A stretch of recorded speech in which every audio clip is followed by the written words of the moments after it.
Big boss season 7 ഒരു ചെറിയ അല്ലെങ്കിൽ ഒരു വലിയ ഭൂകമ്പം സംഭവിക്കാനുള്ള ഒരു വാർത്തയുണ്ട്. അത് ജിസേൽ തക്രാളിൻ്റെ അമ്മയുടെ സിസ്റ്റർ മരിച്ചു എന്നുള്ളൊരു വാർത്ത മാത്രമല്ല, ഇതിൻ്റെ പിന്നിൽ വലിയൊരു നെഗറ്റീവ് സംഭവിക്കും. പക്ഷേ ശരിക്കും ഒരു കോയിൻസിഡൻസ് എന്നുള്ളൊരു വേർഡാണ് എനിക്ക് യൂസ് ചെയ്യാൻ താല്പര്യം. ഇത് സപ്പോർട്ട് ചെയ്യുന്നത് കൊണ്ടോ ഒപ്പോസ് ചെയ്യുന്നത് കൊണ്ടോ അല്ല. പക്ഷേ എങ്കിലും അത്തരത്തിലുള്ള കുറേ അധികം കമൻസുകൾ കണ്ടതുകൊണ്ടാണ് ഞാൻ ഇങ്ങനൊരു വീഡിയോ ചെയ്യുന്നത്.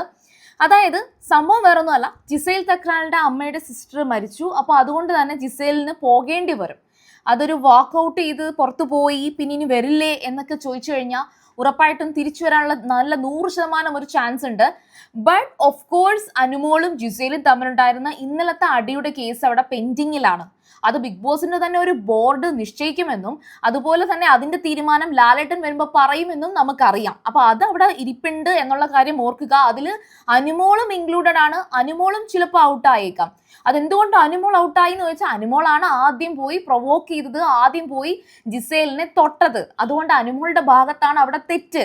എത്രയൊക്കെ ആണെങ്കിലും ആ ഒരു ഫിസിക്കലി ഒരാളെ ടച്ച് ചെയ്യുക എന്ന് പറയുന്നത് അതിനകത്തൊരു തെറ്റുണ്ട്. അവരുടെ അനുവാദമില്ലാതെ തൊട്ടു എന്നുള്ളതൊരു തെറ്റാണ്.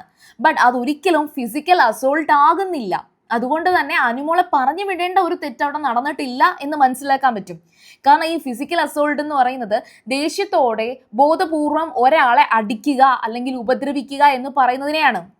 ഇവിടെ ശരിക്കും പറഞ്ഞാൽ അനുമോള് കാണിച്ചിരിക്കുന്നതെന്ന് വെച്ചാൽ ഒരു ഓവർ കോൺഫിഡൻസിൽ ഒരു തെളിവുണ്ടാക്കാൻ വേണ്ടിയിട്ട് ടിഷ്യൂ പേപ്പറിനകത്ത് ആ ഒരു ലിപ്സ്റ്റിക്കിന്റെ ഒരു ഷെയ്ഡ് ഉണ്ടാക്കാൻ വേണ്ടിയിട്ടാണ് ചെയ്തത്.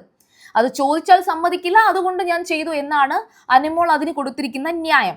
ഇനി രണ്ടാമത്തെ പാർട്ടിയായിട്ടുള്ള ജിസേലിന്റെ കാര്യം നോക്കുകയാണെങ്കിൽ ജിസേല് ആ ഒരു പ്രവർത്തിക്ക് ശേഷം അത് എല്ലാവരും എടുത്തു പറഞ്ഞതുകൊണ്ട് ഞാനും അത് വ്യക്തമാക്കി പറയാണ്. അനുമോൾ ചുണ്ടിൽ ആ ഒരു ടിഷ്യൂ പേപ്പർ തേച്ചതിന് ശേഷം ഒന്ന് വെയിറ്റ് ചെയ്തതിന് ശേഷമാണ്, അതായത് റിഫ്ലക്സ് ആക്ഷൻ ആയിരുന്നില്ല എന്ന് പറയുന്നുണ്ട്. ശരിയാണ്, റിഫ്ലക്സ് ആക്ഷൻ ആയിരുന്നില്ല, അത് കറക്റ്റായിട്ട് കാണിക്കുന്നുണ്ട്. ആ ഒരു തെള്ളാണ്. ആ ഒരു തള്ള് ഇതിനു മുമ്പും ബിഗ് ബോസ് സീസണുകളിൽ സംഭവിച്ചിട്ടുണ്ട്. അങ്ങനെയാണ് റോബിൻ പുറത്തു പോകുന്നത്. സോ അത് നിങ്ങൾക്കൊക്കെ അറിയാവുന്ന കാര്യമായിരിക്കാം. ഈവൻ ഡോക്ടർ റോബിൻ വരെ അത് പോസ്റ്റ് ചെയ്തിട്ടുണ്ട്. അപ്പോൾ ആ കേസ് അവിടെ ഇരിക്കെ തന്നെയാണ് ജിസേലിന് ഇത്തരത്തിലുള്ളൊരു നെഗറ്റീവായിട്ടുള്ള ഒരു ന്യൂസ് ജിസേലിനെ തേടി വരുന്നത്.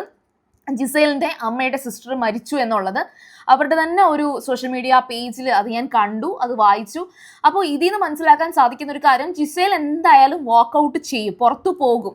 അതായത് നമ്മൾ ഡിംപിൾ ബാലിന് സംഭവിച്ച ഒരു കാര്യമുണ്ട്. അത് ഡിംപിൾ ബാലിൻ്റെ അച്ഛനല്ലേ എന്ന് ചോദിച്ചു കഴിഞ്ഞാൽ ഇതും അവർക്ക് അത്രയും ക്ലോസ് റിലേഷനാണ്. പക്ഷെ പുറത്തു പോയ ഡിംപിൾ ബാൽ തിരിച്ചു വന്നു. അതേപോലെ തന്നെ ജിസേലിന് തിരിച്ചു വരാനുള്ള ചാൻസ് ഉണ്ട് ഇഫ് നമ്മുടെ ഈ അനുമോൾ ജിസേൽ അടി പ്രശ്നം സോൾവ് ആവുകയാണെങ്കിൽ. അങ്ങനെയാണെങ്കിൽ ജിസേൽ ഈ പറയുന്ന ഒരു മരണവാർത്ത കേട്ട് പുറത്തു പോയിട്ട് തിരിച്ചു വരാനുള്ള 100% ചാൻസ് ഉണ്ട്. പക്ഷേ ഇതിൻ്റെ കൂടെ വേറൊരു വലിയ പ്രശ്നമുണ്ട്. അനുമോളിൻ്റെ വാ സൂക്ഷിച്ചില്ലെങ്കിൽ അനുമോളിന് നല്ല പണി കിട്ടും. കരയുന്നത് ഒരു തെറ്റായിട്ട് എനിക്ക് ഫീൽ ചെയ്തിട്ടേ ഇല്ല. കാരണം തൊടുന്നതിനും പിടിക്കുന്നതിനും കരയുന്ന ഒരുപാട് പേരുണ്ട്. ഞാൻ ഓൾവേസ് പറയാറുണ്ട്, അനുമോൾ ഒരു നല്ല ഗെയിമർ ആണോ എന്ന് ചോദിച്ചാൽ ഒരിക്കലും അല്ല. പക്ഷെ അനുമോൾ ഒരു റിയൽ പേഴ്സൺ ആണ്. ബിഗ് ബോസ് ഹൗസിനകത്ത് റിയൽ ആയിട്ട് നിൽക്കുന്ന പലരും ജയിക്കാറുണ്ട്. അത്തരത്തിൽ റിയൽ ആയിട്ട് നിൽക്കുന്ന ഒരു വ്യക്തിയാണ് അനുമോൾ. അതുകൊണ്ട് തന്നെ ടോപ്പ് 5 അതുപോലെ ബിഗ് ബോസ് കപ്പ് നേടാനുമുള്ള സാധ്യത അനുമോൾക്കുണ്ട്. അതിൻ്റെ കൂടെ ഈ മലയാളി പ്രേക്ഷകർ, അതായത് ബിഗ് ബോസ് സീസൺ 7 മലയാളത്തിൽ ഇത്തരത്തിലുള്ളൊരു ക്യാരക്ടറിന് നല്ലൊരു പിടിപാട് ഉണ്ടാകാനുള്ളൊരു പ്രേക്ഷകരുമായിട്ടുള്ളൊരു റിലേഷൻ ഉണ്ടാവാനുള്ള എല്ലാ സാധ്യതയും ഇനിയും കൂടുതലാണ്. അതിനകത്തൊരു തെറ്റും പറയാൻ സാധിക്കില്ല. ഇപ്പം ദിൽഷ ജയിച്ചത് റോബിൻ്റെ ഒരു സപ്പോർട്ടാണ് എങ്കിൽ കൂടി, അങ്ങനെയാണ് എല്ലാവരും പറയുന്നതെങ്കിൽ കൂടിയും ദിൽഷയെ എങ്ങനെയായിരുന്നു പ്രേക്ഷകർ കണ്ടത്? അവരുടെ തന്നെ വീട്ടിലെ ഒരു മകളായിട്ടൊക്കെ എല്ലാവരും കണ്ടിരുന്നു. അങ്ങനെയൊക്കെ ഒരുപാട് കമൻറ്റ് ഞാൻ വായിച്ചിട്ടുണ്ട്. നമ്മളെപ്പോഴും ഒരു കാര്യത്തെ ജഡ്ജ് ചെയ്യുമ്പോൾ അല്ലെങ്കിൽ അതിനെ ഇങ്ങനെ വിശദീകരിക്കുമ്പോൾ ഒറ്റ കാര്യമുള്ളൂ, അതിൻ്റെ ഓഡിയൻസ് എന്താണ്. ഒരു കൊച്ചുകുട്ടിയെടുത്തോ അല്ലെങ്കിൽ വലിയ വിവരമില്ലാത്തൊരു വ്യക്തിയെടുത്ത് പോയിട്ട് നമ്മൾ ഈ ഭൂമി ഉണ്ടായത് എങ്ങനെയാണ്, സൂര്യൻ എവിടെയാണ് കറങ്ങുന്നത്, സൂര്യനെ ചുറ്റി എന്താണ് കറങ്ങുന്നത് എന്നൊക്കെ പോയി വലിയ കാര്യത്തെ പറയാൻ പോയിട്ട് കാര്യമൊന്നുമില്ല.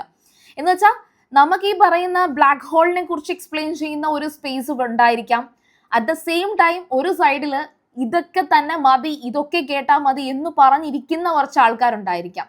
അപ്പം ഇതെല്ലാം കൂടെ കൂട്ടിക്കുഴച്ച് ഓക്കെ ഇവിടെ ജിസേലാണ് കറക്റ്റ്, ജിസേൽ കണ്ടോ എന്തൊരു ആറ്റിറ്റ്യൂഡാണ്, എന്തൊരു മോഡേൺ ആണ്, വളരെ പ്രോഗ്രസീവായിട്ട് ചിന്തിക്കുന്നു എന്ന് ജിസേലിനെ കുറിച്ച് പറയാൻ കഴിയില്ല. ജിസേൽ പക്ക ഫേക്കാണ്. ജിസേലിനെ ഈ പറയുന്ന മോഹൻലാലിന്റെ അടുത്ത് പറയുന്ന വാക്കുകളായിക്കോട്ടെ, അല്ലെങ്കിൽ ബിഗ് ബോസ് ഹൗസിൽ മറ്റ് മത്സരാർത്ഥികളടുത്ത്, മറ്റ് ആണുങ്ങളടുത്ത് പറയുന്ന വാക്കുകളായിക്കോട്ടെ, പെണ്ണുങ്ങളടുത്ത് പറയുന്ന വാക്കുകളായിക്കോട്ടെ, ഇതെല്ലാം ജിസേൽ പ്ലാൻ ചെയ്തു പറയുന്നതാണ്. ജിസേൽ ഇങ്ങനൊന്നും സംസാരിക്കുന്ന ഇത്രയും ക്യൂട്ട്നെസ് ആയിട്ടുള്ള കൊഞ്ചി കൊഞ്ചി ചങ്ക് പൊട്ടിൽ അലട്ട ഒന്നും അല്ല. അതല്ലാത്തത് കൊണ്ടാണ് ജിസേലിനെ കുറിച്ച് എനിക്ക് ഇങ്ങനെ പറയേണ്ടി വരുന്നതും.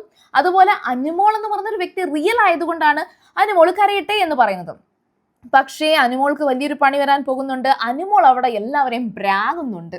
ഇപ്പൊ ഇന്നലെ രാത്രി ഒരുപാട് ലേറ്റ് ആയി കഴിഞ്ഞതിന് ശേഷവും അനുമോളിന്റെ കിറ്റ് കാണുന്നില്ല എന്ന് പറഞ്ഞിട്ട് അനുമോൾ വന്നിട്ട് ആര്യനെയും റെനേനെയും അക്ബറിനെയും അപ്പാനെയും ഒക്കെ ഇരുന്നങ്ങ് പ്രാവുമാണ്. നീ ഒക്കെ അനുഭവിക്കാതെ പോകത്തില്ലടാ, ഞാൻ ദൈവത്തിൽ വിശ്വസിക്കുന്നതാ, എൻ്റെ ദൈവങ്ങളെല്ലാം നിങ്ങളെ ശിക്ഷിക്കും എന്നൊക്കെയുള്ള രീതിയിൽ കുറേ പറയുന്നുണ്ട്. അത് അനുമോൾക്ക് നല്ലതല്ല. അത് അനുമോൾക്ക് നല്ലതെന്ന് അല്ല എന്ന് പറയുന്നതിന്റെ റീസൺ, അനുമോൾക്ക് നെവിനുമായിട്ട് ഭയങ്കര പ്രശ്നം ഉണ്ടായിരുന്നു. അപ്പോൾ നെവിൻ ദേ പുറത്തുപോയി. അനുമോൾക്ക് ജിസേലുമായിട്ട് ഒരുപാട് പ്രശ്നങ്ങൾ ഉണ്ടായിരുന്നു. നോക്കിക്കേ, ജിസേലിന് മാത്രം തുണിയൊന്നും ഇല്ല, ജിസേലിന്റെ സാധനങ്ങൾ മാത്രം കിട്ടിയില്ല, ബാക്കി എല്ലാവർക്കും എല്ലാം തിരിച്ചു കിട്ടി. ആ ഒരു അവസ്ഥയിലേക്ക് എത്തി. ഇപ്പോൾ ദേ ജിസേൽ വാക്കൗട്ട് ചെയ്യുകയും കൂടെ ചെയ്തു കഴിഞ്ഞാൽ അതും അനുമോളുടെ തലയിൽ തന്നെയാണ് വന്നുകൊണ്ടിരിക്കുന്നത്. ഞാൻ കമന്റ്സ് കണ്ടതിന് ശേഷമാണ് ഇങ്ങനൊരു കോണ്ടന്റ് ചെയ്യുന്നത്. അപ്പോൾ ഇത്തരത്തിലൊരു പ്രശ്നത്തിലേക്ക് എത്തുന്നത്, ഇപ്പം പ്രീവിയസ് സീസൺസ് എടുക്കുകയാണെങ്കിൽ നമ്മുടെ ജാൻമോണി ആയിക്കോട്ടെ, ലക്ഷ്മി പ്രിയ, ഇവരൊക്കെ ഇത്തരത്തിൽ ഏത് നേരവും നീ മുടിഞ്ഞു പോവടാ എന്ന് പറഞ്ഞ് സംസാരിക്കുന്ന വ്യക്തികളായിരുന്നു. അപ്പോൾ ആ ഒരു കൾച്ചറൽ, ആ ഒരു അല്ലെങ്കിൽ അത്തരത്തിൽ വളരെ നെഗറ്റീവായിട്ടുള്ള ഒരു ശാപം എന്ന് പറയുന്നൊരു സംഭവം, അത് അനുമോളുടെ ഭാഗത്തൊരു നെഗറ്റീവാണ്. ആ ഒരു നെഗറ്റീവ് വന്നു കഴിയുമ്പോൾ ഉണ്ടാകുന്ന ഒരു പ്രശ്നം, ഇപ്പോൾ ഓൾറെഡി ബിഗ് ബോസ് ഹൗസിൽ ഈ ഒരു 3 ആഴ്ചയ്ക്കകത്ത് ചർച്ച ചെയ്തൊരു കാര്യം, അനുമോൾ ഒരു ദുർമന്ത്രവാദിനിയാണോ, അനുമോൾക്ക് എന്തൊക്കെയോ കൂടോത്രപ്പണിയുണ്ട് എന്നൊക്കെ ബെസ്റ്റ് ഫ്രണ്ട് ആയിട്ടുള്ള ഷൈത്തിയും അപ്പാനിയും തമ്മിൽ തന്നെ സംസാരം ഉണ്ടായിട്ടുണ്ട്. ഇത് ലാലേട്ടൻ പ്രസന്റ് ചെയ്യുകയും ചെയ്തു. സോ ഇത്രയും ഒരു റിയൽ പ്രശ്നം അവിടെ ഇരിക്കുമ്പോൾ അനുമോളുടെ ഭാഗത്ത് നിന്ന് ആ ഒരു ശാപവാക്ക് വരുന്നത് ഒരു വലിയ തെറ്റാണ്. അത് തെറ്റ് തന്നെയാണ്. പക്ഷേ ജിസേൽ അതിന്റെ പേര് പുറത്തു പോയിട്ട് തിരിച്ചു വരില്ല എന്നൊന്നും പറയാൻ പറ്റത്തില്ല. ജിസേലും അനുമോളും തമ്മിലുള്ള പ്രശ്നം എന്താകും എന്ന കൺക്ലൂഷനെ ഡിപ്പെൻഡ് ചെയ്തിരിക്കും. അപ്പോൾ നമുക്ക് വെയിറ്റ് ചെയ്ത് ആ ഒരു കാര്യത്തിന് വേണ്ടി കാത്തിരിക്കാനേ കഴിയത്തുള്ളൂ. എന്തൊക്കെ സംഭവിക്കും എന്നുള്ളത് ഇതൊരു മുൻകരുതൽ മാത്രമാണ്. അപ്പോൾ ഓക്കെ, നിങ്ങൾക്ക് എന്തായാലും കാര്യം മനസ്സിലായിട്ടുണ്ട് എന്ന് ഞാൻ വിശ്വസിക്കുന്നുണ്ട്. ചുമ്മാ കിടന്നിട്ട് ഫാൻ ഫൈറ്റ് നടത്തിയിട്ട് കാര്യമില്ല. ഓരോ വ്യക്തികളും ക്വാളിറ്റി ഉള്ള വ്യക്തിയാണോ, ഇപ്പം ഈ ഒരു സിറ്റുവേഷനിൽ ഞാൻ ഒരു കാര്യം ആഡ് ചെയ്യുകയാണെങ്കിൽ, അനീഷ് ആയിരുന്നു തുടക്ക സമയത്ത് ബിഗ് ബോസ് ഹൗസിൽ നല്ലൊരു ഹൈപ്പ് കിട്ടിയത്. ഇപ്പൊ അനീഷിനെ കുറിച്ച് എന്ത് പറഞ്ഞിട്ടും കാര്യമില്ല, കാരണം അനീഷ് ഇവിടെ ഒന്നും ചെയ്യുന്നില്ല. ആ കൂടി അനീഷ ടാസ്കുകൾ കംപ്ലീറ്റ് ചെയ്യുന്നുണ്ട്, ബിഗ് ബോസ് പറയുന്ന നിയമങ്ങൾ കറക്റ്റായിട്ട് പാലിക്കുന്നുണ്ട്. അതിനപ്പുറം അനീഷിനെ കൊണ്ടൊന്നും ഇപ്പം ചെയ്യാൻ പറ്റുന്നില്ല. എല്ലാവരും അങ്ങോട്ടും ഇങ്ങോട്ടും ഗ്രൂപ്പായി. ഈ ഗ്രൂപ്പിൽ നിന്ന് അങ്ങേയറ്റം മാറി നിൽക്കുന്ന അനീഷ്. ഈവൻ അനുമോൾക്ക് വരെ ഒരു ഗ്രൂപ്പുണ്ട്. അനുമോള്, നൂറ, ആദില, ശൈത്യ, രേണു, സുധി, ഇവരെല്ലാവരും കൂടെ അങ്ങ് ഗ്രൂപ്പായേക്കാണ്. അങ്ങനെ ഗ്രൂപ്പ് ഇൻഫ്ലുവൻസ് ചെയ്യുന്നു എന്ന് പറഞ്ഞില്ലെങ്കിലും അനുമോളും ആ ഗ്രൂപ്പിനകത്ത് ഇൻക്ലൂഡഡ് ആണ്. ബട്ട് അനീഷിന്റെ കാര്യത്തിലോ, ഷാനവാസ് കഷ്ടപ്പെട്ട ആ ഗ്രൂപ്പിലോട്ട് പിടിച്ചു വെക്കാൻ ശ്രമിക്കുന്നുണ്ടെങ്കിലും അനീഷ് അതിനകത്ത് പെടുന്നില്ല. അനീഷ് ഒറ്റയ്ക്ക് ഇങ്ങനെ നിൽക്കുകയാണ്. അപ്പോൾ എന്തുവാ, എല്ലാവരും അവിടെ ഇവിടെ കൂട്ടം കൂടി നിന്ന് എല്ലാവരും സംസാരിക്കുന്നു. അനീഷ് ഒറ്റയ്ക്ക് മാറിയിരുന്ന് ഇതെല്ലാം കണ്ടുകൊണ്ടിരിക്കുന്നു. ഇതാണ് ഇപ്പോൾ ബിഗ് ബോസിലെ അനീഷിന്റെ ഒരു സ്റ്റാറ്റസ് എന്ന് പറയുന്നത്. അപ്പോൾ ഏതായാലും ശരി, നിങ്ങളുടെ അഭിപ്രായങ്ങൾ പറയുക. സീരിയൽ ഗ്രാൻഡ് ആദ്യമായിട്ടാണ് കാണുന്നതെങ്കിൽ ഉറപ്പായിട്ടും ചാനൽ സബ്സ്ക്രൈബ് ചെയ്യുക. അതുപോലെ വീഡിയോ ഇഷ്ടപ്പെട്ടാൽ ലൈക്ക് ചെയ്യുക, കമന്റ് ചെയ്യുക, ഷെയർ ചെയ്യുക. അപ്പോൾ ഞാൻ പോയി വരാം. ബൈ.